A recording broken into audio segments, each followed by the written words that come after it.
आप देख रहे हैं अमेज नाउ। तुम मुझे खून दो, मैं तुम्हें आज़ादी दूंगा।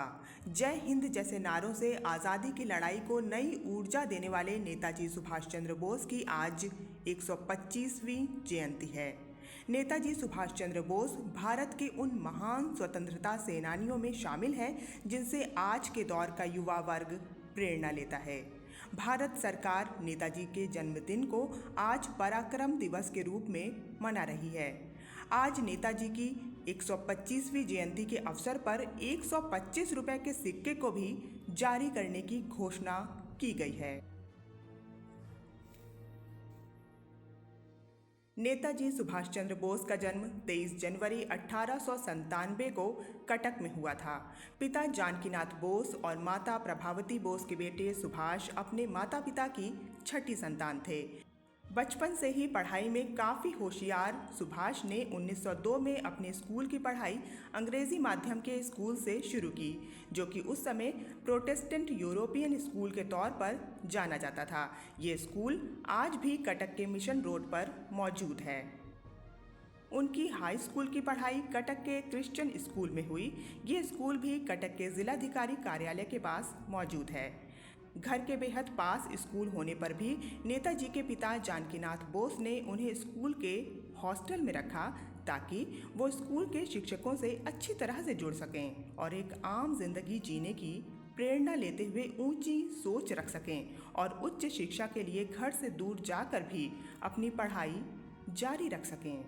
हमारे आदर्श, प्रत्येक राष्ट्रभक्त के आदर्श नेताजी सुभाष चंद्र बोस जी की 125वीं जयंती है।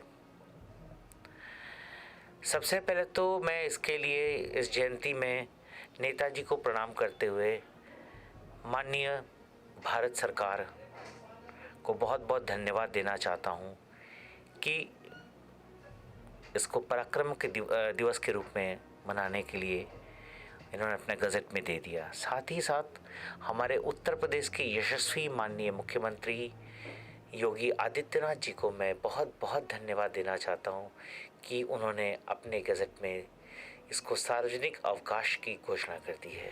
नेताजी सुभाष चंद्र बोस जी के बारे में बहुत लोग बहुत कुछ जानते हैं। मैं कुछ ऐसी बातें बताना चाहता हूं जो बहुत कम लोग जानते हैं। नेताजी सबसे पहले मैं बताऊं, वो बहुत ज़्यादा इन्फ्लुएंस्ड थे स्वामी विवेकानंद जी से। स्वामी विवेकानंद जी उनके जीवन के एक आदर्श पुरुष थे। साथ ही साथ सभी देवी देवताओं का मान रखते हुए वो ब्राह्मण समाज से ज़्यादा अपने आप को वो रखते थे। ब्राह्मण समाज है मतलब कि सिर्फ एक शक्ति को मानना, अदृश्य शक्ति को मानना कि जैसे संपूर्ण ब्रह्मांड उसी से चलता है चराचर। दूसरी बात यह है कि उन्होंने चौथा स्थान पाया था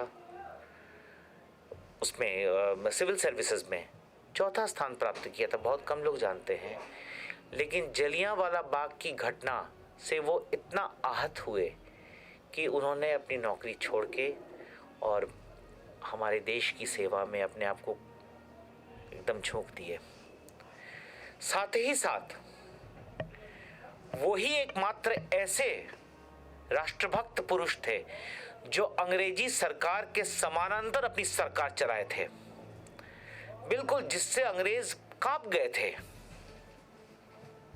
ये कैसे हुआ?